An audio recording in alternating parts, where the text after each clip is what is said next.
saya pikir sesuatu yang wajar memang sebagai strategi kampanye. Kemudian pasangan Amin itu melakukan negatif campaign, ya, pola kampanye negatif dengan melakukan kritik terhadap kebijakan program yang dijalankan oleh pemerintah saat ini. Itu kenapa kemudian tidak ke Ganjar, karena Ganjar Mahfud hari ini posisinya tidak lagi diasosiasikan sebagai pelanjut. Kalau tidak ada sesuatu yang luar biasa, saya tetap membayangkan akan 2 putaran. Karena memang kan tidak mudah.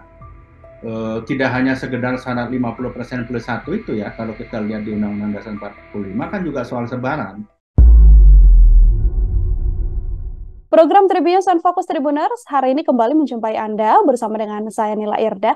Tribuners, saat ini dinamika politik masih terus terjadi jelang kontestasi Pilpres 2024, yang mana yang kita tahu pasangan Amin atau Anies Mohaimin ini kerap sekali melakukan serangan-serangan begitu ya terhadap pasangan nomor urut 2 Prabowo Gibran, mulai dari permasalahan IKN, kemudian soal dinasti politik, citra gemoy dari Prabowo, sampai yang terakhir adalah masalah debat Capres dan juga Cawapres. Hal ini justru terlihat berbeda jika dibandingkan dengan sikap Timnas Amin atau pasangan nomor urut 1 ini terhadap pasangan Ganjar Pranowo dan juga Mahfud MD. Untuk membahas hal tersebut lebih dalam, Tribuners, saya sudah tersambung bersama dengan pengamat politik. Ada Bang Firman Manan dalam sambungan Zoom bersama dengan saya. Bang Firman, terima kasih sudah bergabung. Selamat datang di On Focus. Terima kasih Mbak Nila. Bang Firman sehat ya Bang ya?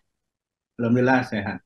Oke, baik. Bang, ini saya ingin membahas terkait bagaimana kemudian serangan dilakukan begitu ya terhadap pasangan Prabowo Gibran oleh Timnas Amin.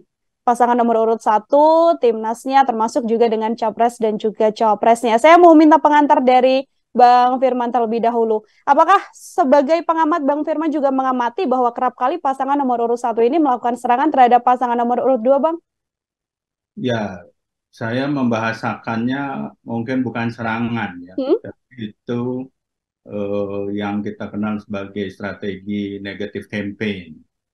Bagaimana kemudian pasangan Amin itu memang mengkritisi ya apa yang menjadi katakanlah program pemerintah saat ini, ya, kebijakan program, dan kemudian figur-figur yang diasosiasikan akan menjadi penerus dari pemerintahan saat ini. Karena itu memang konsisten atau sesuai dengan positioning dari pasangan Amin yang membawa message perubahan. Sejak awal kan memang pasangan Amin itu pesan kampanyenya adalah melakukan perubahan.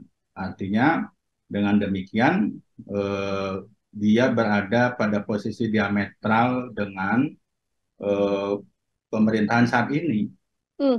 Dan figur-figur yang kemudian akan meneruskan atau diasosiasikan tentu akan membawa pesan sustainability, keberlanjutan dari pemerintahan saat ini, yang pasangan itu adalah pasangan Prabowo Gibran. Jadi saya pikir sesuatu yang wajar memang sebagai strategi kampanye. Kemudian pasangan Amin itu melakukan negatif campaign, ya, pola kampanye negatif dengan melakukan kritik terhadap kebijakan program yang dijalankan oleh pemerintah saat ini, karena mereka mengusung isu perubahan yang tentu berbeda dengan apa yang dilakukan pemerintah saat ini, dan terhadap figur-figur yang diasosiasikan atau dipersepsikan publik akan melanjutkan pemerintahan saat ini.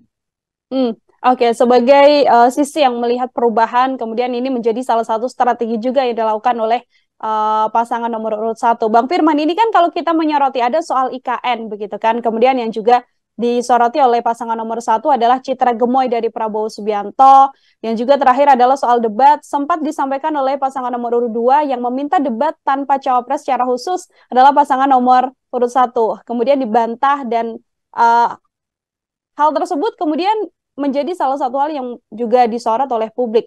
Strategi-strategi dengan menyerang IKN, kemudian citra gemoy Prabowo, menurut Bang Firman, apakah ini juga menjadi salah satu strategi yang baik yang dilakukan oleh pasangan nomor urut 1, atau justru ini merugikan untuk pasangan nomor urut 1, Bang? Ya, secara positioning itu yang harus dilakukan. kemudian itu menguntungkan dan merugikan, tentu harus dikonfirmasi, misalnya berdasarkan data survei, misalnya begitu ya. Tapi misalnya soal IKN, karena IKN itu tentu menjadi salah satu program prioritas kan dari pemerintahan Jokowi saat ini. Karena belum selesai, maka dia harus dilanjutkan. Kalau pemerintahan yang terpilih nanti itu adalah pemerintahan yang mengedepankan agenda keberlanjutan. Nah, dalam hal ini tentu adalah pasangan Prabowo Gibran. Sementara pasangan Amin kan tidak dalam posisi itu. Maka wajar kemudian mereka mengkritisi, apalagi ini program prioritas yang kemudian perlu keberlanjutan. Artinya kan itu salah satu program unggulan yang tentu juga akan menjadi bahan kampanye dari pasangan Prabowo Gibran. Dalam perspektif positifnya kan begitu ya. Tentu Prabowo Gibran itu kan bicara apa hal-hal positif kalau kemudian IKN itu berlanjut. Nah tentu pasangan Amin harus berada dalam posisi mengkritisi keberadaan IKN itu. Nah, kalau kita melihat dalam strategi kampanye, ya, dalam posisi mereka positioningnya sebagai melakukan perubahan.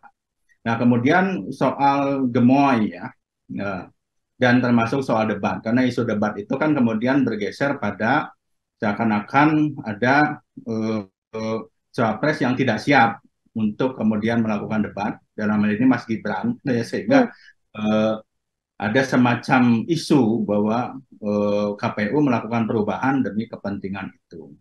Nah ini kan menyangkut citra dari figur. Nah kalau IKN itu kan soal program. Kalau soal gemoy dan soal debat itu mengarah kepada kampanye negatif ya terhadap figur dalam hal ini Prabowo Gibran.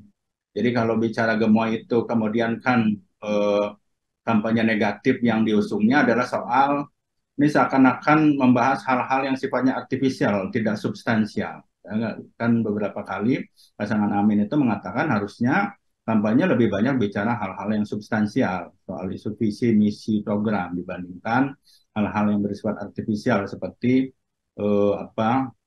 gemoy itu. Demikian juga dengan debat kan, karena mengarah pada figur. Jadi upaya untuk dalam tanda kutip ya sebagai strategi kampanye mendowngrade keberadaan figur yang menjadi kompetitor, sehingga di sisi lain kemudian itu tentu akan menaikkan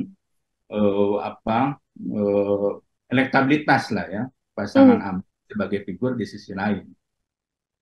Kalau melihat soal IKN ini, Bang Firman, ini kan sedianya pasangan Ganjar Mahfud juga cukup mengamini IKN, kemudian mengatakan akan melanjutkan IKN begitu. Namun kalau dilihat dari positioning perubahan yang dibawa oleh Anies Baswedan, mengapa kemudian yang lebih condong diserang adalah pasangan nomor urut 2 ketimbang pasangan nomor urut 3? Dalam hal ini, dalam hal IKN, menurut analisis Bang Firman seperti apa?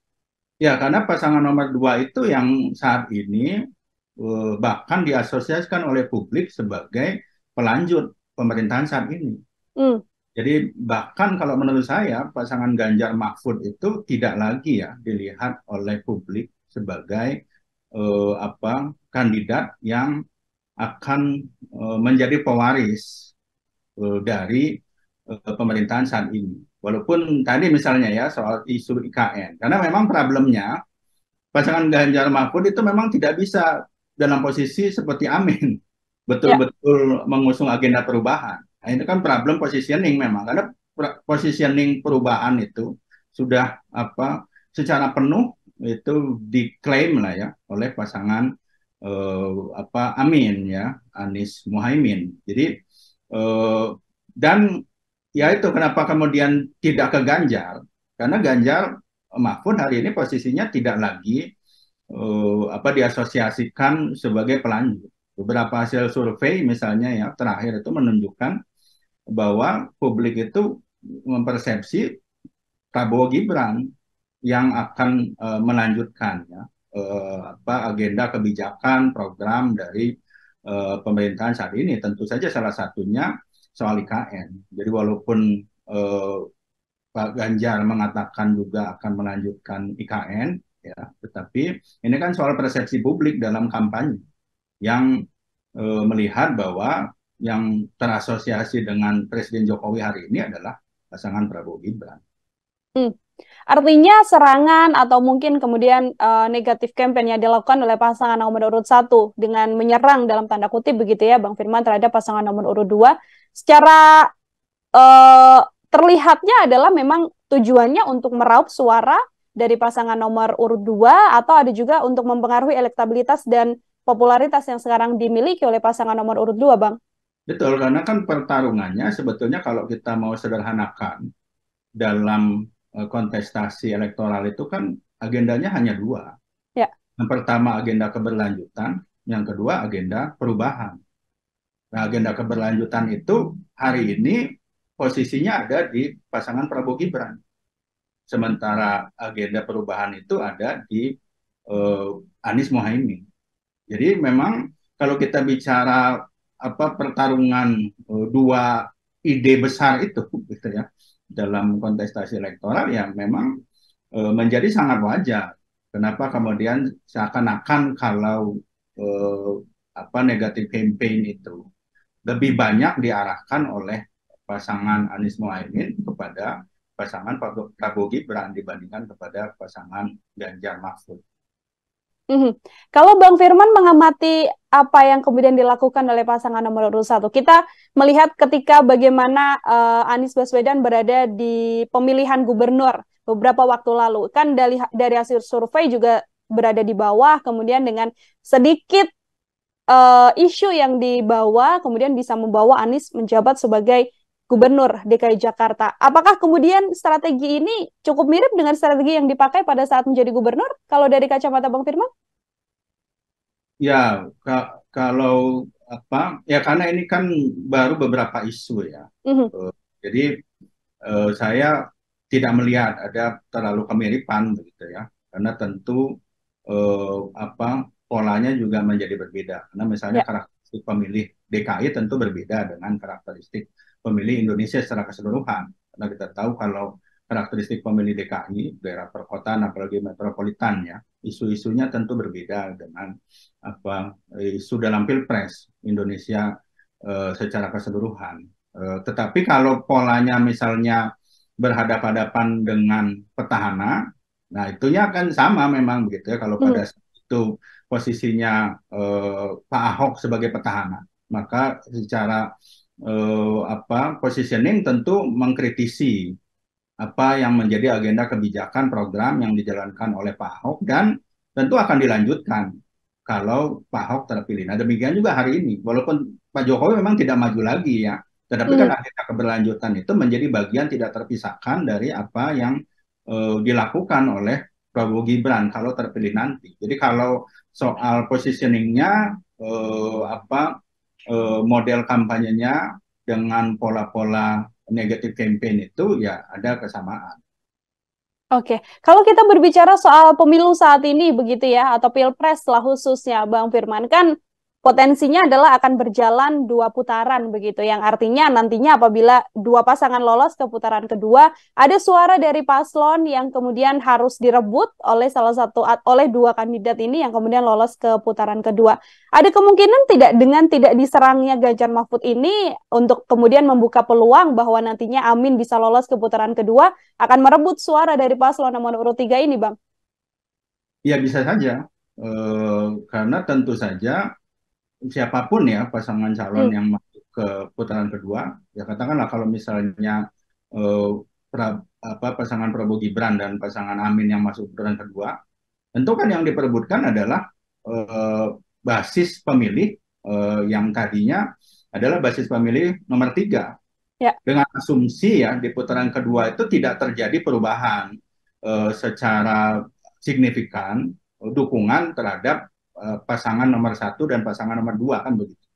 Nah tapi kan kita belum tahu juga sebetulnya karena memang kan karakteristik pemilih di Indonesia itu kadang-kala juga undecided voters-nya atau swing voters-nya itu juga tinggi ya. Jadi pemilih loyalnya justru tidak terlalu signifikan. Nah kalau begitu ya pertama tadi betul yang dikatakan bahwa ya tentu pertarungannya di putaran kedua itu adalah merebut basis suara yang dari pasangan yang tidak maju ke putaran kedua kan begitu. Kedua tentu ada swing voters, bisa saja ada peralihan suara. Nah misalnya apakah suara dari pasangan Ganjar Mahfud itu akan beralih ke Anies Mohaimin kan begitu ya misalnya. Belum tentu juga sebetulnya gitu ya. Yang pertama ya tadi karena secara positioning ya sebetulnya kan Ganjar Mahfud itu juga tidak betul-betul dalam posisi yang sama seperti Anies Mohaimin mengusung agenda perubahan.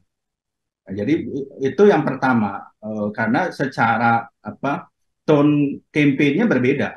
Jadi tidak automatically ya tidak otomatis kemudian akan berpindah kepada pasangan Anies Mohaimin. Kedua kan isunya tidak selalu hanya isu soal itu saja gitu ya. Soal memilih perubahan atau memilih keberlanjutan. Tentu dalam kampanye apalagi kampanye di Indonesia itu akan muncul isu-isu lain juga sebetulnya pada akhirnya. Ya misalnya kalau kita bicara pemilih Ganjar, kalau kita bicara basis masa PDIP ya, sebagai partai nasionalis.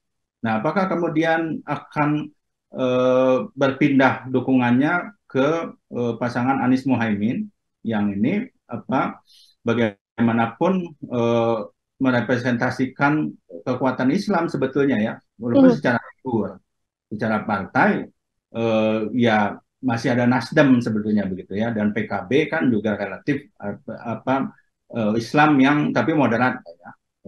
Tapi ada PKS di sana karena harus diingat salah satu kesulitan secara ideologis ya selama ini kan adalah basis menggabungkan basis masa PDIP dan PKS misalnya. Juga kalau menurut saya masih belum bisa dipastikan bahwa kalaupun yang maju ke putaran kedua itu adalah pasangan Prabowo Gibran dan Anies Mohaimin, maka kemudian pasangan Ganjar Mahfud itu suaranya ya yang tadinya memilih pasangan Ganjar Mahfud akan dengan mudah beralih kepada Anies Mohaimin. Demikian pula kalau kemudian misalnya pasangan Anies Mohaimin yang misalnya tidak masuk putaran kedua, gitu. Jadi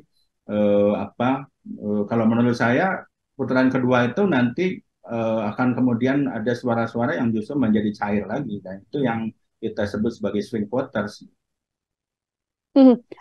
Masih belum kemudian bisa diketahui akan kemana larinya begitu ya, Bang Firman ya, melihat kemudian nasionalis dan juga agamis yang kemudian dibawa oleh masing-masing kandidat. Dua pertanyaan terakhir dari saya, Bang. Ini kan kalau secara tipe memang belum diketahui begitu ya. Kalau kecenderungan, kalau kita melihat mungkin posisinya saat ini siapa yang sudah berada di posisi mendukung pasangan nomor urut 1, 2, dan juga 3. Apabila memang nanti ada dua paslon yang maju ke putaran kedua, pecahan suaranya kalau menurut kacamata Bang Firman yang berkemungkinan besar untuk bisa bergeser itu pasangan mana, kemana, dan juga kemana, Bang? Ya, kalau misalnya kita lihat tadi ya, misalnya Ganjar Mahfud, kalau kemudian tidak maju ke putaran kedua, yang masih tadi yang kita diskusikan tidak bisa dipastikan sebetulnya akan kemudian memilih pada Anies misalnya atau sebaliknya kepada Prabowo. Demikian pula sama kalau misalnya pasangan Anies Mohaimin yang tidak maju ke putaran kedua, apakah kemudian akan otomatis memilih Ganjar Mahfud? Karena tadi misalnya begitu ya, persoalan-persoalan kan Anies Mohaimin itu selalu berada dalam posisi diametral dengan Prabowo Gibran. Itu kalau hanya bicara isu yang terkait dengan tadi perbedaan memandang antara sustainability keberlanjutan dengan change, dengan perubahan. Tapi kan misalnya ada isu-isu lain tadi misalnya pemilih PKS, apakah kemudian akan berpindah mendukung Ganjar Mahfud gitu ya, karena di situ ada PDIP dan PKB yang juga tidak terlalu sesuai secara ideologis misalnya begitu. Atau bahkan kalau misalnya yang maju ke putaran kedua itu adalah Anies Mohaimin dan Ganjar Mahfud. Nah, ini kan lebih akan sulit diprediksi lagi begitu ya. Karena keduanya kemudian tidak juga mengusung agenda yang full keberlanjutan misalnya. Apakah akan pindah semua ke Ganjar Mahfud kan belum tentu juga. Jadi kalau menurut saya tidak mudah memang ya untuk melihat mana yang kemudian akan pindah. Walaupun ya kalau kemudian kita lihat secara kedekatan-kedekatan gitu ya, secara misalnya basis dukungan partai gitu ya, mungkin bisa kita analisis lebih mudah. Tapi kembali kan yang jadi soal hari ini kedekatan warga dengan partai itu relatif rendah. Kalau apathy ID kita misalnya di Indonesia itu bahkan hanya di angka 10-12%, sangat rendah. Jadi kalaupun kita melihat soal itu ya kedekatan ideologis gitu ya, secara basis partai ya tidak mudah juga untuk kemudian memprediksi bahwa partai nasionalis misalnya begitu ya, yang basisnya akan kemudian bergabung ke partai nasionalis. Karena juga ini kan juga soal koalisi. Nah, koalisi di Indonesia itu kan spektrumnya juga tidak ideologis gitu ya. Jadi gabungan ada nasionalisnya, ada Islamnya. Jadi juga kembali sangat bercampur gitu. Jadi kalau saya padanya kembali mengatakan nanti di putaran kedua itu memang kembali bahkan seakan-akan seperti akan menghitung ulang kembali karena tidak bisa dengan mudah memprediksi bahwa pasangan yang tidak maju ke putaran kedua itu pendukungnya akan mengalihkan dukungan pada salah satu kandidat. Even ya, walaupun misalnya katakanlah pasangan calon yang tidak masuk ke putaran kedua itu kemudian menyatakan dukungan, misalnya begitu ya, menyatakan dukungan kepada yang maju ke putaran kedua. Belum tentu juga basis basis pemilih di putaran kedua itu akan ikut apa yang ditunjukkan pada level elit. Belum menjadi jaminan bahkan sekalipun nantinya pasangan calon yang gagal di putaran pertama ini bisa mendukung salah satu paslon lain di putaran kedua, suaranya belum tentu ikut seperti itu ya, Bang Firman ya? Ya, karena variabel perilaku memilih itu kalau di Indonesia kan banyak sekali gitu. Jadi ya bukan hanya soal misalnya mengikuti saja apa yang dikatakan oleh elitnya gitu ya, atau hanya mengacu pada isu yang terkait dengan program. Jadi banyak variabel.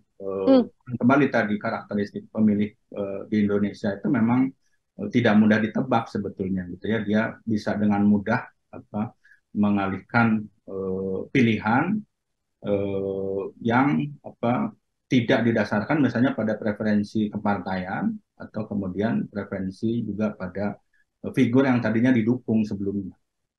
Oke, terakhir dari saya Bang Firman, kan kalau kita melihat dari survei, ada banyak sekali survei tercatat kalau dari catatan saya 8 survei, ada 7 survei yang mengatakan bahwa pasangan Prabowo Gibran ada di posisi pertama begitu untuk elektabilitas. Bahkan ada juga yang sudah mengatakan angkanya di atas 50%, 51% sekian, yang mana artinya ini bisa dimenangkan dalam satu putaran. Kalau dari analisa Bang Firman, berkemungkinan tidak angka elektabilitas ini kemudian nantinya sama dengan apa yang menjadi hasil suara akhir, atau dari kacamata Anda tetap Pilpres ini akan berjalan 2 putaran? Ya, kalau tidak ada sesuatu yang luar biasa, saya tetap membayangkan akan 2 putaran. Karena memang kan tidak mudah. Tidak hanya sekedar syarat 50% plus 1 itu ya, kalau kita lihat di Undang-Undang Dasar 45 kan juga soal sebaran. Nah, sebaran itu kan minimal di setengah provinsi di Indonesia, itu harus mendapatkan suara minimal 20% yang pemenang itu ya, kalau kemudian mau menang satu putaran. Jadi menurut saya tidak mudah, apalagi kalau kita lihat posisi hari ini ya gitu ya, dengan berbagai isu yang sudah bermunculan sejak awal, bahwa kemudian benar kalau kita lihat mengacu pada hasil-hasil survei, pasangan Prabowo Gibran itu leading lah begitu ya sampai saat ini. Tetapi juga kan isu-isu yang kemudian dimanfaatkan sebagai bagian dari kampanye negatif itu kemudian juga sudah bermunculan terus ya. Dan bukan tidak mungkin kalau kemudian itu terus diamplifikasi begitu ya, dan kemudian tidak mampu diantisipasi oleh pasangan Prabowo Gibran, bisa menurunkan elektabilitasnya. Nah, kalau itu yang terjadi, bahkan pertarungannya bisa jauh lebih kompetitif begitu ya, bukan hanya soal menjadi dua putaran, tapi kemudian juga margin perbedaan suaranya antara pasangan 1, 2, dan 3 itu akan tidak berbeda jauh. Baik, terima kasih banyak Bang Firman Manan, pengamat politik, untuk obrolannya hari ini dalam program Tribun Sound Focus terkait bagaimana serangan atau negatif campaign tadi Abang ya, yang kemudian dilakukan oleh pasangan nomor urut 1 terhadap pasangan nomor urut 2 ketimbang pasangan Ganjar Mahfud. Bang Firman, sekali lagi terima kasih atas kebersamaan kita hari ini. Semoga di lain kesempatan kita bisa berbincang lagi. Selamat beraktivitas kembali Bang Firman. Terima kasih.